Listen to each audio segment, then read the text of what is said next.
Dzień dobry. Z racji tego, że jestem właśnie na kempingu, myślę, że mogę dzisiaj odpowiedzieć na Wasze pytania i prośby o odcinek dotyczący noclegów czy tam kempingów. Zatem zapraszam. Jestem w Reldal. Miałem ochotę na nocleg pod namiotem. Teraz Wam pokażę, jak wygląda tutejsza okolica, no i mój biwak. Zjadłem już sobie obiadek, teraz mam kawkę pyszną, ponieważ każdy z Was, jeśli chodzi o ceny, konkretne ceny, bo nie ma czegoś takiego jak jedna cena za hytę, czyli za ten domek, czy jedna cena za namiot. Wszystko zależy od miejsca, samego kempingu, oczywiście też standard albo rzeczy, które są w cenie, też się zmieniają. No na przykład przed wyjazdem, jak sprawdzałem za namiot z motocyklem, no to ceny tak się wahają w okolicach 200-250 koron. Tu na przykład zapłaciłem 160 koron za namiot z motocyklem w dowolnym miejscu, w którym chciałem się rozbić, i w cenie jest oczywiście pełen dostęp do kuchni, łazienki, do ciepłej wody, do ciepłego prysznica trzeba wrzucić 10 koron. Tak jak to było 3 lata temu, jak tutaj byłem. Ale na przykład są kempingi, na których w cenie macie już ciepły prysznic na przykład, no nie? Ale raczej na zdecydowanej większości, albo prawie na wszystkich, jest oczywiście łazienka, jest kuchnia. Tutaj jest kuchnia wyposażona na tyle, że można skorzystać z elektrycznego palnika, a potem na przykład pozmywać, bo jest w salu taki płyn do zmywania, plus jakaś taka szczotka, gąbka. Można tego użyć. Jest gorąca woda, czajnik elektryczny, wszystko jest. Więc jeśli chodzi o namioty i motocykl, to od 160 tutaj w Reldal do 250, to co znalazłem gdzieś w internecie. Ale to pamiętajcie, Wy musicie, jak wybieracie się gdzieś w konkretne miejsca, to musicie po prostu sami sobie zerknąć na Google Maps, znaleźć kemping, kliknąć w niego. Te kempingi mają swoje strony, bardzo proste, takie wiecie, prosta informacyjna stronka, ale z aktualną ofertą, jakie są ceny na 2024. Musicie po prostu sobie zerknąć. A teraz hytki, no to hytki też oglądałem. Tutaj na przykład taka hytka około 600, chyba 580 albo 620, już teraz nie pamiętam dokładnie, ale na przykład u nas w Stavanger jest hyta za 800 koron i co najśmieszniejsze, nie można jej wynająć na jedną noc, tylko trzeba minimum 2. I w tamtej hycie są 2 łóżka. Tutaj na przykład w tych hytkach są 4 łóżka. I pamiętajcie, że płacicie za hytę, nie płacicie za łóżko, czyli jeżeli jedziecie w 4 osoby, po 200 koron wychodzi na głowę. Całkiem nieźle, no nie? To są ciepłe hytki, oświetlone. Wszystko się zgadza, więc tutaj nie ma się do czego przyczepić. No to wszystko zależy od standardu. Booking, Airbnb, na tych stronach są wszystkie pola kempingi, nie tyle pola namiotowe, co kempingi i możecie sobie tam sprawdzić dokładnie, jaka jest oferta, czy jest internet na przykład, tak jak tutaj. Tu jest Wi-Fi, całkiem niezłe. Prąd też można sobie dokupić, podpięcie, tam 30-50 koron, jakoś tak. Ja nie brałem, bo mam ładowanie w motocyklu i powerbank mam też ze sobą, więc nie potrzebuję. Aha, no nie wszystkie kempingi oferują pole namiotowe. Niektóre kempingi są przygotowane tylko dla bubili, czyli dla kamperów i przyczep kempingowych, no i oczywiście oferują hytki, ale miejsca na namiot nie ma. Tutaj nie było najmniejszego problemu, ale kawałek dalej jest drugi kemping, na którym właśnie namiotować nie można. I pamiętajcie też o tym, że w Norwegii jest coś takiego jak friluftslivet, czyli życie na świeżym powietrzu.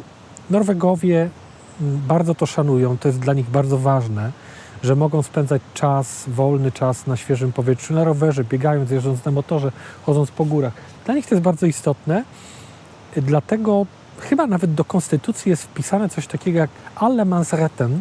To jest prawo każdego człowieka do tego, co go otacza, do natury, do przyrody. I to rzeczywiście działa. Są pewne zasady, o tym można poczytać. Ja pokrótce tylko wam powiem, że możecie przenocować sobie wszędzie, gdzie tylko chcecie, rozbić sobie namiot wszędzie, gdzie tylko chcecie. Ważne, żeby było to dalej niż 150 metrów od najbliższych zabudowań. Ale możecie to zrobić na szczycie góry, w środku lasu.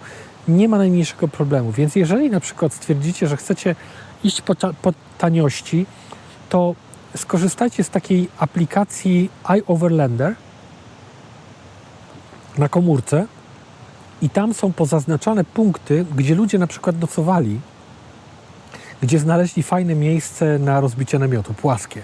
No, czasami zbocza fiordów są tak strome, że tam jedynie hamak można między drzewami wywiesić. Ale na iOverlanderze ludzie rzeczywiście to zaznaczają. Zresztą na Osmandzie też są pozaznaczane wszystkie rzeczy. Na Google Maps też tego jest mnóstwo.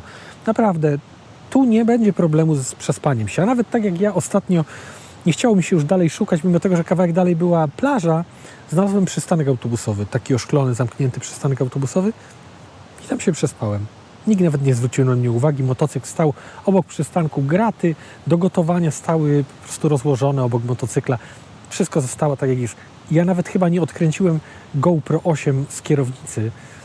Oczywiście w każdym kraju, wszędzie znajdą się takie przypadki, że ktoś po prostu napędzi wam stracha, ale ja przez ponad rok mieszkania tutaj nie poczułem się ani razu zestresowany tym, o czym właśnie w tej chwili mówię. To wszystko działa bardzo inaczej. Ludzie po prostu patrzą na coś kompletnie innego, a nie tylko na to, żeby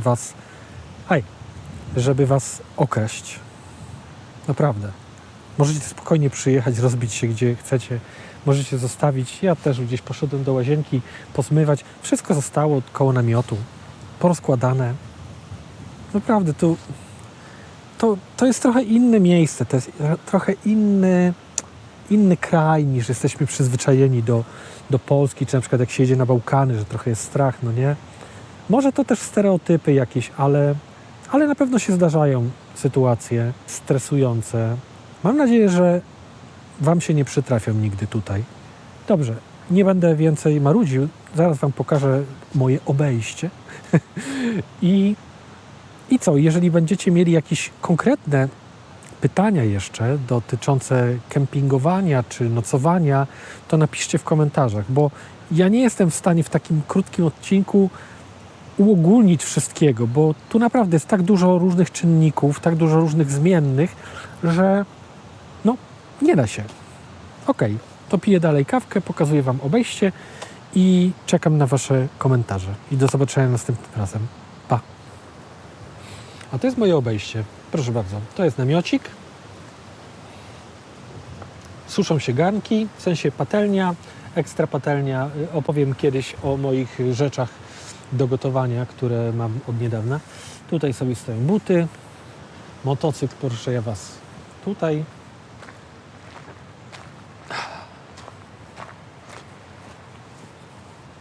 No i tutaj gotowanie, szpargały, głupoty, herbata, a dookoła mam coś takiego.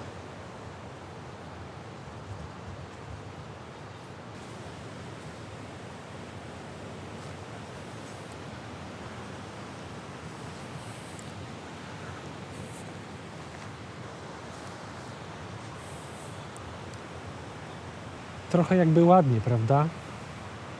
No słuchajcie, tutaj chce się po prostu przyjechać tylko po to, żeby sobie po prostu przenocować pod namiotem, zjeść sobie coś takiego prostego, typu kiełbaska z fasolką i z siekanymi pomidorami.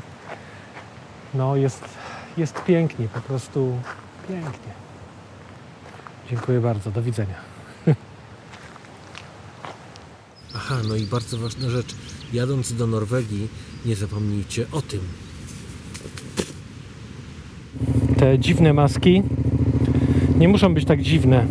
Możecie kupić normalną, czarną, ale bezwzględnie pamiętajcie o tym, żeby taką maseczkę mieć, ponieważ tutaj bardzo długo jest jasno i potem bardzo wcześnie jest jasno. Więc chyba nie chcielibyście się obudzić za wcześnie albo nie móc zasnąć tylko dlatego, że jest jasno.